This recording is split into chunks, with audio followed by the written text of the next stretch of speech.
আসসালামু আলাইকুম। কেমন আছেন সবাই? আশা করি ভালো আছেন। আমিও আলহামদুলিল্লাহ ভালো আছি। নতুন কামিজের ডিজাইন তৈরি ও সেলাইয়ের দ্বিতীয় পর্বে আপনাদের সবাইকে স্বাগতম জানাচ্ছি। প্রথম পর্বে আমি এই ডিজাইনটি কিভাবে তৈরি করা যায় তা দেখিয়ে দিয়েছিলাম এবং বলেছিলাম আগের পর্বে যে দ্বিতীয় পর্বে আমি এর সেলাইটি কিভাবে করেছি তা করে দেখাবো। আজকের পর্বে আমি কিন্তু সেই ডিজাইনের সেলাইটি করে দেখাচ্ছি। আমি এই ড্রেসটি তৈরি করেছি কিন্তু তাঁতের গজ কাপড় দিয়ে। এই তাঁতের গজ কাপড় কিন্তু 100 থেকে 120 টাকা করে গজ নিতে পারে। আর যে কাজটি করেছি যে হলুদ রঙের কাপড়ের উপর, সেই কাপড়টি হলো মদিনা ভয়েল। মদিনা ভয়েল 40 থেকে 50 টাকা করে গজ নিবে। আর আমি পুরো কাজটি আমি কিন্তু অরেঞ্জ এবং জলপাই কালারের সুতো দিয়ে করেছি। এবং কিভাবে করেছি আসুন সবাই দেখি। তার আগে একটি কথা, যারা আমার চ্যানেলটি নতুন দেখছেন তারা প্লিজ আমার চ্যানেলটি সাবস্ক্রাইব করবেন। আর যারা অলরেডি সাবস্ক্রাইব করেছেন তাদের জানাচ্ছি অসংখ্য অসংখ্য ধন্যবাদ।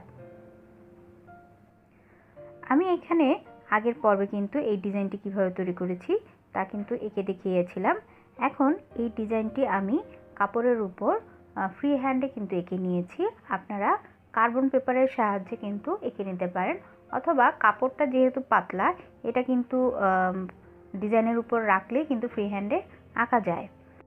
ডিজাইনটি পার আকারের ছিল এবং আমি কিন্তু ফ্রি হ্যান্ডেই ডিজাইনটি এঁকে নিয়েছি এবং পুরোটাই কিন্তু করে ফেলেছি। জাস্ট একটুখানি বাকি রেখেছি শুধু আপনাদের কাজটি করে দেখানোর জন্য। আমি এখানে কটন সুতো নিয়েছি, 2 কালারের কটন সুতো নিয়েছি। এই কটন সুতো কিন্তু সুতোর দোকানে কটন সুতো বা কটন লাচ্ছি সুতো হিসেবে বিক্রি করে 15 থেকে 20 টাকা করে। এখন ফার্স্টে আমি ফুলটা করে দেখাবো এবং এই ফুলের মাঝখানে যে গোল রাউন্ড শেপটা এঁকেছিলাম সেটা কিন্তু আমি গ্লাস ওয়ার্ক করার জন্য এঁকেছিলাম। এখন আমি প্রথমে গ্লাস ওয়ার্কটা করে নিচ্ছি। আমি গ্লাস ওয়ার্কটা আপনাদের করে দেখাচ্ছি না, কারণ আমার চ্যানেলে কিন্তু অলরেডি গ্লাস ওয়ার্কের উপর একটা ভিডিও রয়েছে, আপনারা প্লিজ দেখে নেবেন। আমি এর লিঙ্কটা ডিসক্রিপশন বক্সে দিয়ে দিব।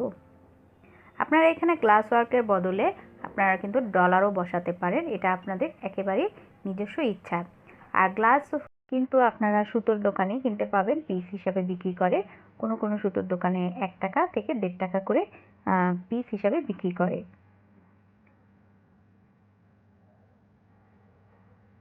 গ্লাস ওয়ার্কটা আমি অরেঞ্জ সুতো দিয়ে করেছি এবং অরেঞ্জ সুতোটা আমি কিন্তু 3টে সুতো নিয়ে নিয়েছি। 3টে সুতো দিয়ে আমি কিন্তু পুরো কাজটা করে নিয়েছি। এবার আমি ফুলটা করে দেখাচ্ছি। ফুলের জন্য আমি জলপাই কালারের সুতো নিয়েছি এবং জলপাই কালারের সুতোটাও আমি কিন্তু 3 পিস করে নিয়েছি। এবারে সেলাইয়ের শুরুটা আমি কিভাবে করেছি আপনারা কিন্তু ভিডিওটা খেয়াল করে দেখলেই বুঝতে পারবেন।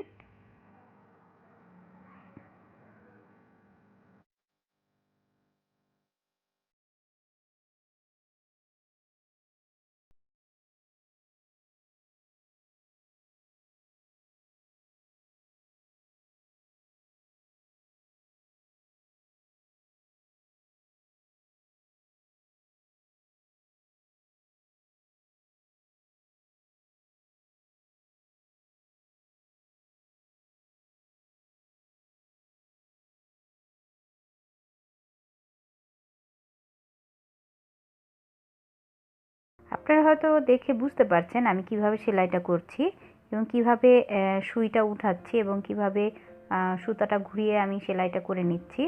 এখানে আসলে বলার চেয়ে আপনারা দেখলেই ভালোভাবে বুঝতে পারবেন। ঠিক একইভাবে কিন্তু আমি পুরো ফুলটাই শেষ করে নেব।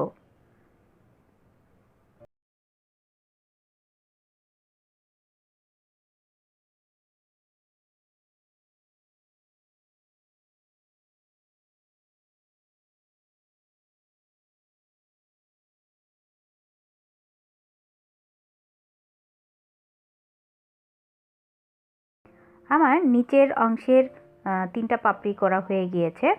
এখন কিন্তু আমি ঠিক উপরে যে দাগটা দিয়েছি ফুলেরই, সেটা কিন্তু আমি অরেঞ্জ কালারের 3টে সুতো নিয়ে কিন্তু করছি একই নিয়মে। আপনারা দেখলেই বুঝতে পারবেন যে আমি উপরে যে সেলাইটা করেছি, ফুলটা করেছি, নিচের ফুলের দাগটাও কিন্তু আমি একইভাবেই সেলাই করে নিচ্ছি।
সেলাইয়ের মাঝামাঝি অবস্থায় যদি সুতো শেষ হয়ে যায়, আপনাদের হয়তো কনফিউশন থাকতে পারে যে আবার সেলাইটা কিভাবে আমি শুরু করব।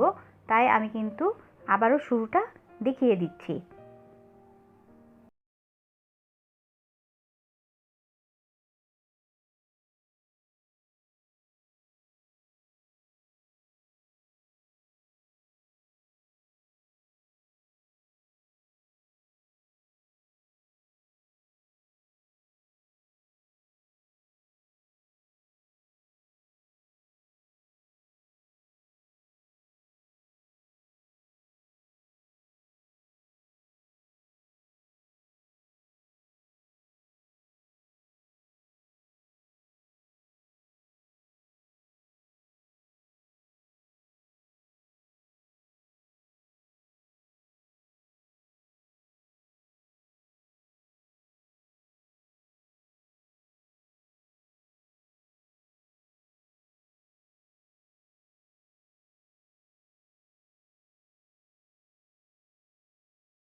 করে নিচ্ছি।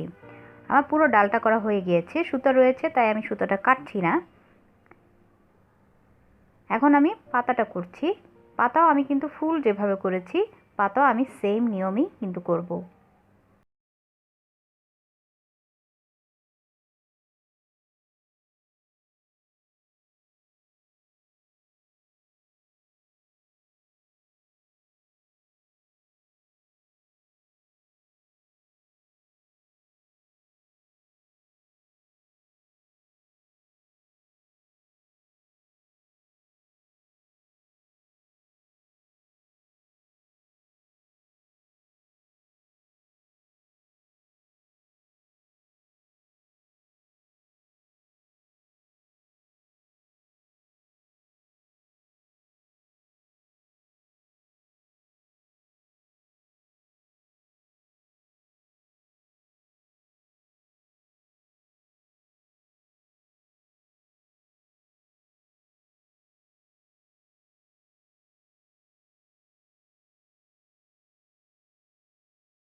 সেলাইটা করার সময় সবসময় কিন্তু ড্রয়িংয়ের দিকে একটু খেয়াল করবেন। যে বরাবর দাগ দেওয়া ঠিক সেই বরাবর কিন্তু সুইটা উঠানোর চেষ্টা করবেন, তাহলে কিন্তু সেলাইটা খুব সুন্দর হবে। তাই ড্রয়িংটা ভালো করে আঁকবেন এবং সেলাইটাও ড্রয়িং বরাবরই কিন্তু সুইটা উঠাবেন। এখন আমার পাতাটা কিন্তু হয়ে গেছে। মাঝ বরাবর আমি ডালটা যে নিয়মে করেছি ডাল ফোর দিয়ে, মাঝেও আমি কিন্তু একটা ডাল করে দিচ্ছি ডাল ফোরের সেলাই দিয়ে।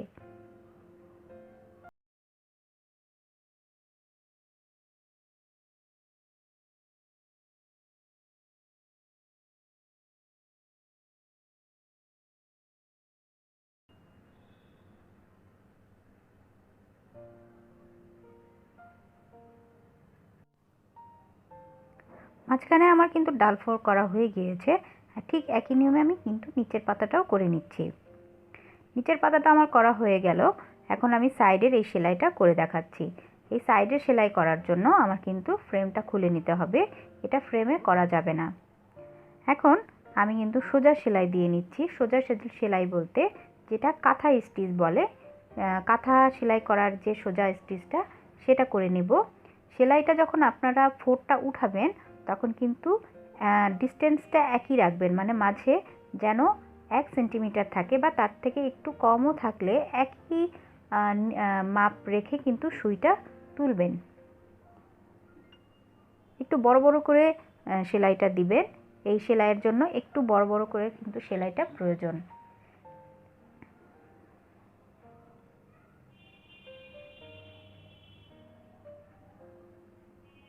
খেয়াল করলে হয়তো দেখতে পাবেন যে আমি কিন্তু একই ডিস্টেন্সে সুইটা কিন্তু উঠাচ্ছি। একটা সাইড আমার করা হয়ে গিয়েছে, আমি এখন নিচের সাইডের সেলাইটাও একই নিয়মে করছি। এই সেলাইটা যখন করবেন তখন কিন্তু উপরের যে সেলাইটা যে বরাবর, নিচের দাগেও কিন্তু একই সমান দূরত্ব রেখেই কিন্তু সেলাইটা উঠাবেন, যাতে উপরের সেলাইটা এবং নিচের সেলাইটা পরপর উপরের নিচ থাকে। উপর নিচ যদি একই সমান বরাবর সেলাই না থাকে তাহলে কিন্তু ডিজাইনটা করতে অসুবিধা হবে আপনাদের।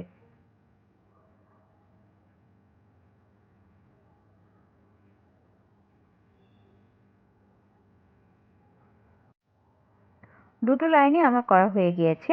এখন আমি কিন্তু ফ্রেমে কাপড়টা আটকে নিচ্ছি। আর আমি এই সেলাইটা কিন্তু দুটো সুতো দিয়ে করেছি। আর এখন আমি জলপাই কালারের সুতো নিয়েছি। জলপাই কালারের সুতোটা আমি কিন্তু 3টা পিস নিয়েছি। আমি ঠিক একই রকম দুটো সুই নিয়েছি এবং দুটো সুইয়ের মধ্যেই সুতা ভরে নিয়েছি। এখন শুরুটা আমি কিভাবে করছি আপনারা দেখুন।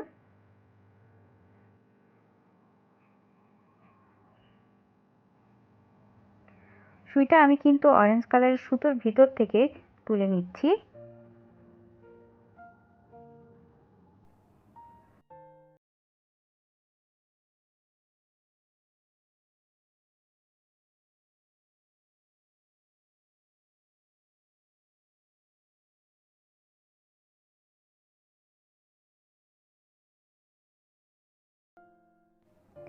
আশা করি আপনারা কিন্তু সেলাইটা দেখেই বুঝতে পারছেন, কারণ এখানে বলে বোঝানোর চেয়ে দেখে শেখাটাই কিন্তু আপনাদের বেশি কাজে লাগবে।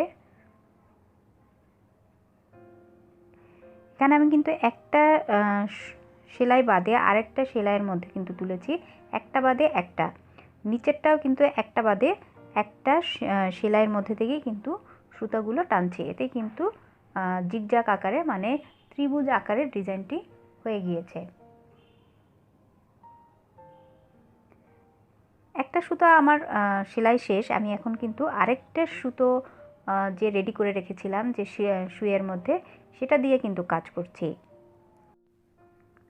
যে সেলাইগুলো বাকি ছিল সেই সেলাইয়ের ভিতর থেকে কিন্তু আমি এখন সুই টেনে টেনে ডিজাইনটি শেষ করে ফেলবো।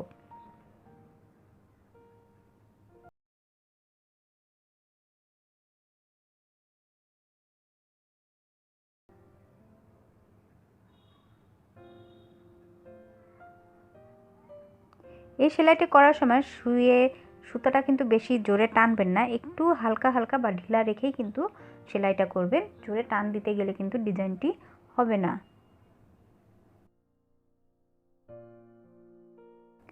আমার কিন্তু দুটো সাইডই করা হয়ে গিয়েছে।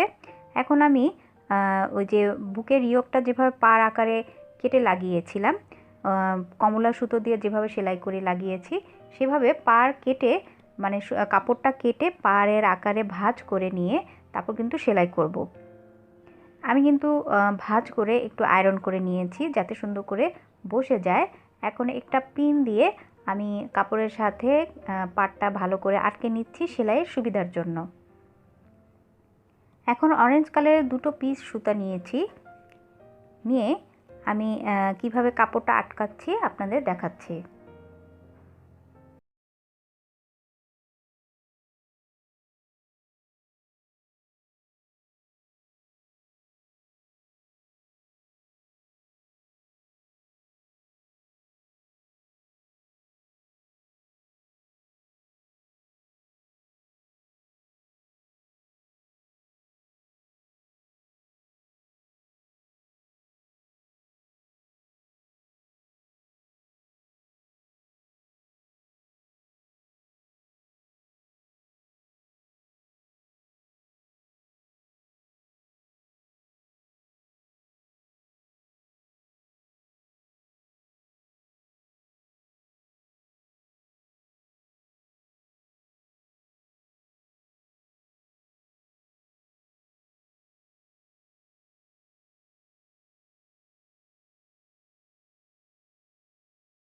আমি পুরো পাটটাই কিন্তু বসিয়ে নিচ্ছি ড্রেসের মধ্যে।